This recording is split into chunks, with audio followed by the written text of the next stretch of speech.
What's up, everyone? Welcome back to another episode here on the Lure Lab on the Serious Angler Network. Now, I'm your host, the captain, Andrew Full. We hope you enjoyed the last episode where we're chatting about my top 3 baits that I want to purchase this winter to throw in the spring. But today, we have an awesome episode. We got Mikey Balls coming in, the awesome social media YouTube influencer who just catches giants down in the Southeast between Alabama and Florida. Now, we're going to be talking about one of his favorite techniques that you can always catch bass on down in Florida. But before we get him on, I just want to let everybody know who's tuning in that Omnia has an awesome Daiwa giveaway going on right now on their website, and the link is going to be down in the description below. So make sure you get in and have your shot at winning some awesome Daiwa reels. But without further ado, let's get Mikey on here and chat about this. What's up, dude? How you been? Pretty good, man. How you doing? Yeah, hanging in there, freezing up here in Buffalo, getting ready for the giant Bills game tomorrow against the Dolphins. So I'm actually cold too, for once, dude. I can share that sentiment, dude. Yeah, because you're up in Alabama right now, right? You're dealing with that big cold front that's kind of crippling the entire East. Yeah. It rained like 22 inches, and now it's like, hey, you know what else we can do? We can get dirty water and cold water at the same time. So I'm like, great, bring it on. If it gets below like 45 degrees, cold water is not fun to fish in. Dirty water. It's funny you say that. I don't want to get too off track, but so it sucked today. I caught 4 fish, but I'm not going to lie. At the end of the day, I kind of like wrapped up. There's like nobody out there. And I'm like, I would rather be out here doing this, catching 4 fish than not be out here. So in the end, 100%. Like, I'm total millennial, dude. It's all about the experience, bro. You know? Well, and the worst part about it is, and we always overlook this fact, right? On the worst days that we have on the water, we can actually learn the most, in my honest opinion. I'm a bites guy, dude. If you're burning time, burning spots, and not getting bit, I feel like you're not learning. The one thing though that I did do is it's funny. These fish in Alabama, they get super shallow as you go through the winter. And one thing that I don't do enough is just troll shallow. Just fish through stuff. And I did find there's a lot of little sneaky ditches that aren't on Navionics and things like that. And the only way to find them is, wow, it looks like, my graph just said we dropped 1.5 feet, and I did find some stuff like that. So there is something to that. So you learned something today. I did. It forces you to think almost outside the box and get moving and to almost experiment on the days where you're not catching anything. That's true. If you're jamming on them, you're just going to run the same pattern over and over and burn it to the ground, in my opinion. True, so, but I enjoyed that too. No, who doesn't? Like that, there's nothing better than catching like 20 to 50 fish in a day. But let's get on track here. Okay. What bait are we talking about today, Mike? So I actually have the old bag.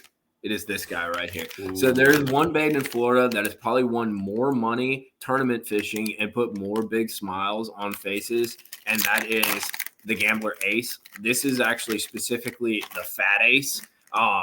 This is the 6-inch version, little thicker. That's what we use mainly in Florida, but during crappy weather, things along those lines, we'll go down to the 5-inch.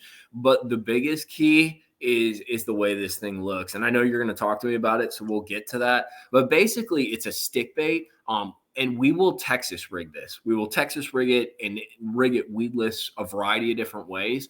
But this is the guy, dude. From pre-spawn to summer to quote-unquote winter fishing in Florida, this thing catches more bass and big fish than you would believe. So let me ask you this question. What makes the Gambler Fat Ace better than any other stick bait on the market, in your opinion?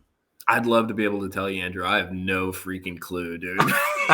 Is it like the stinky garlic smell that comes with the Gambler product? It could be the way like the color is done. I don't know, but no lie, dude. When guys come to Florida to fish the BBT, any of the MLF tournaments, the Bassmaster venues, literally they will call Val at Gambler and be like, I need these. Like they could have a Berkeley sponsor with Max Scent. They could have, because everybody makes a stick bait, like that's just a reality. Let's not, mince words, but there's something about this guy in Florida that kills it, dude. It's wild. Every time I open a gambler pack in my house, I'm like, please don't let my wife be home because she's gonna get mad at how bad that bag smells. Oh, dude, you should ride in my truck. Like, literally, because I'll have boxes and stuff, Yeah. especially when I drive to Florida. It's like 12 hours, I think 12 and a half hours.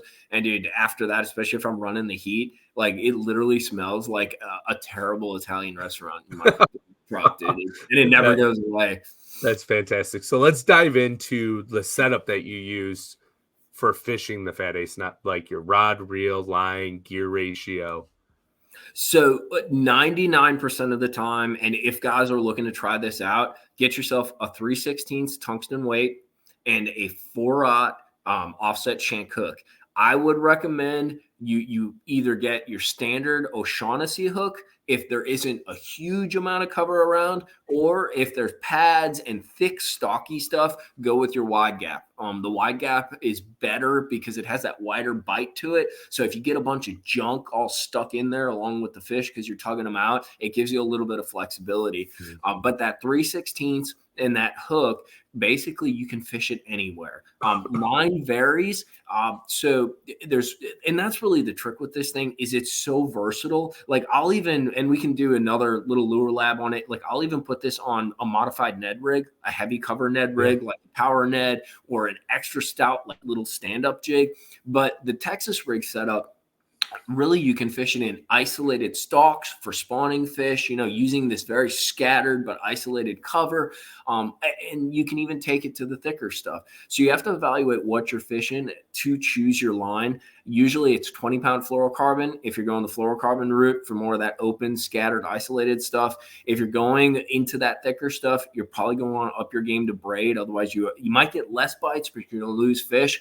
I like to go with 50-pound. Some guys will go up to 65, but 50 seems like a nice balance of manageability but stoutness to get those fish out. And the same thing's going to happen with your rod. If you're in that thick stuff, you're going to need like a 7.2, 7.3 up to a 7.6 kind of flipping stick, heavy action. If you're around that more isolated stuff, I like softer rods, because especially with spawning fish, not only do you need that sensitivity, that rod to load up with a little more tip, but you also need that shakeability. A lot of times you're fishing this for spawning fish, you're kind of place shaking the worm, so you're kind of shaking that slack in the worm or in that line, and you can't have too stout of a rod, otherwise you're literally moving the bait off the bed. Yeah, that's a great point. So I'm going to backtrack. I don't know if you listened to the episode we just did with Fletcher Shyok. We had him on Tuesday Night Live about a week ago now that this episode is aired. And he was talking about braid and flipping. And he actually uses like 40-pound braid when he flips. So I actually know Fletcher. And I shot an episode of JT's show, Fishing with JT Kenny, with Fletcher. And he was talking about that. I love Fletcher to death, but no. Scares I you. know why he does you the world. Because he thinks it cuts the cover better. Yeah. Like he thinks it cuts the cover better. So there's two things that I would throw into that. I think you lose more fish. I can break 40 on a medium heavy rod and one nick and you're done. The other thing that guys don't think about is braid is the king. Other than like really light fluorocarbon, braid is the king of wind knots. Like, you get massive wind knots even when you're flipping close quarters, and that lower diameter braid is 30, 100 times worse when it comes to wind knots. The other just side note is tungsten, even with the new inserts, or if you get good bored out tungsten, it's still very harsh on the line, dude. And 40, it's not a good mix, dude. Personally speaking, I use 50 when I flip, unless I'm going to a fluorocarbon leader off the braid. Then I'll go 30 down to like a 17-pound fluoro, just for like castability and fishability. But the thing with the wind knots, the thing I noticed is when that bait hits the water, you almost have to drop your rod tip and get your line instantly in the water. Otherwise, you will get the bird nest, even just reeling it in, because it's blowing all over the place. Well, and the other thing is you're never going to be perfect. And the moment you get that wind knot, it's just like fluorocarbon. You get nicks in your line. Yeah. And braid, a lot of people don't know, but braid nicks just like fluorocarbon does. And dude, on 40, you get a nick, you're playing with fire, dude. Like it just pops because you're using a stout rod. You're setting the hook like it's braid because you don't got to worry. There's no stretch. And I myself played around with doing some lighter braid stuff because it was a lot easier. It makes pitching and flipping a lot easier, and it's not worth it. It's Fair. not worth it. And I dude. mean, I would take your word because we know you're like the flipping and pitching master I don't know from your OG videos there down on like Okeechobee and the Rim Canal and stuff. And those are some of my absolute favorites I ever watched.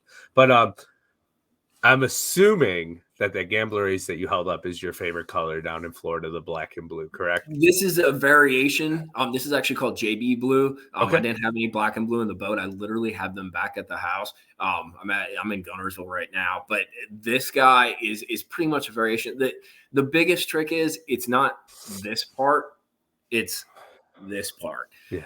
That blue tail. We were talking before we got on air, and you were talking about how bass oftentimes see some of these brighter colors as various like opaque colors that stand out. So one of the concepts is that they see this blue as white, or variation of white, or variation, but something that like pops to their eyes, And the biggest factor with this thing is the way it catches fish when they're spawning. You'll catch them flipping this setup, casting this setup and dragging it. But when they're spawning, there's something about this color that just gets more bites. And the funniest part about it is everybody uses it. It's not a secret, dude. So there's something more to it than just being like a magic color. There's some kind of instinctual reaction. There's some kind of reaction that it's getting in general from fish, in contrast to them like not seeing it and it being top secret. Now, let me ask you this real fast before we keep going on. What color are your big bluegills that are around, like the shell crackers and stuff down there? Are they like that dark black, purpley, bluey color? Some of them are, and actually one of the lakes where this works the best is the Kissimmee chain, Toho, Kissimmee, Hatchnahaw, and you catch a brim or a bluegill on there, they are purple as can be, dude. Yeah. So you nailed it right there. And I wonder if that's like why the black and blue contrast works so well in that like tannic water, is because when it starts molding together, you almost get like that translucent purpley shade color to them, and that's why they're really eating it. Because I mean, all across the country, light conditions are going to change that opaqueness of that bait when it gets down in the water color.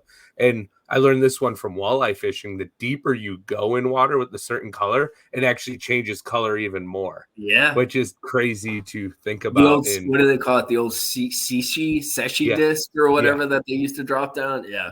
So it constantly changes color. I think there's something too to be said. Like, everybody does this, like when you get a little bit of stained water, you put chartreuse on the tail in a lot of places. The only state I know in the United States where blue is the deal is in Florida, but it's the same concept. It's sort of like one of those things where it's a variation on a theme, that tail brightening it up in some manner really draws some attention. I'll tell you this one, black and blue in that color works so good in New York too. Does it? Well, clear water, smallmouth Alabama too. Eat black and blue better than most of the natural colors. Really? In my opinion. Yeah, like if I'm flipping a jig in New York, 99.9% of the time it's black and blue. If I'm throwing a Senko, it's pure black with blue flake or a blue tail. Like it has to, like 99.9% of the time, black and blue. I wasn't a firm believer. My buddy, one of my good buddies in Florida, his name's Donnie Bass, ironic last name, right? And literally, what's that? Is he a big bass fisherman or is he a dude, huge. And he's awesome. He's taught me a whole bunch. But I'm always trying to simplify my tackle, but I'm also one of those guys, I like to experiment. I want all these different colors. And literally, dude, I will get in his boat and he'll have like two colors, black and blue and June bug, or black and blue and green pumpkin. And, it's one of those things where he catches fish all the time, super competitive. And he will go and fish the Toyota Series and all that, catches them every state in the country. So there's something to it. And Tommy Biffle, black and blue Biffle bug, black and blue, or it's like that platinum silver one. Like, what are you throwing that for?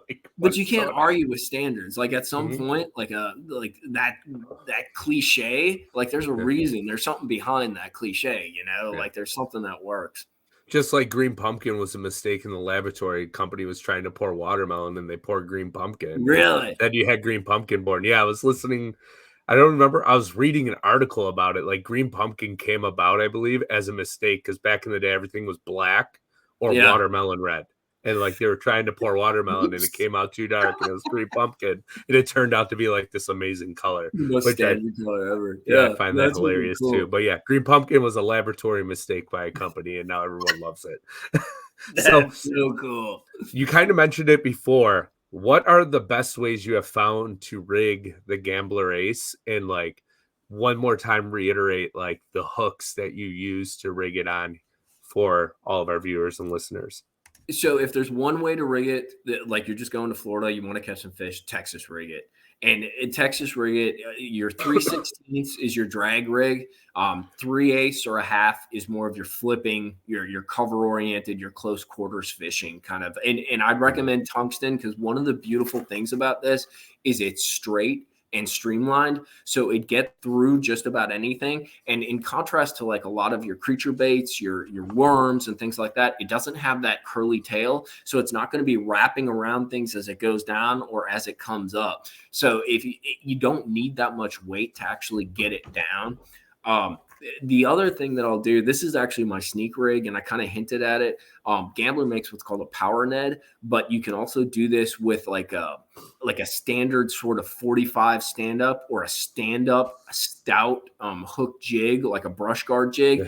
And basically you take this thing, you cut it in half, you have that sort of shorter presentation, and you basically make a Ned, like a heavy cover, high powered Ned, and you can fish it in that same way, once again to isolated targets and that. But that's the main way we rig it up. It's either casting it, flipping it, or you cut it down to a Florida finesse, and you put it on that little jig and you throw it to the exact same stuff. Sounds like you need them to make a fat ace and 4-inch so you don't have to waste a third of the No, bait. no. Well, yeah, I guess I don't get my blue tail, but you get 2 baits for 1, dude. You cut it in half and then you flip it around, Yeah, that makes sense.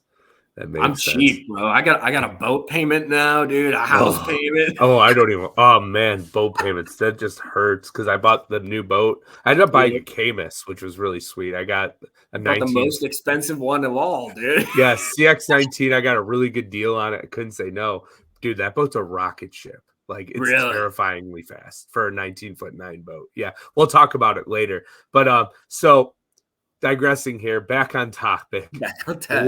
Where do you target bass one more time with the Gambler Ace, and how do you fish it efficiently in these areas to get more bites? Ironically, you target shallow cover in Florida. Yeah. I'm going to let that settle in for a second. Shallow cover in Florida. So basically vegetation. I'll tell you what, not all lakes in Florida have lily pads, but where this bait really got well known was, I think it was a few years, and we've been doing this for years, but like a few years ago, there was a 40-pound bag or 2 40-pound bags, I think, multiple 30-pound bags. Basically, it went on a tear on Lake Kissimmee. And the big trick was Lake Kissimmee has these wonderful, JT actually won an FLW event down there doing this.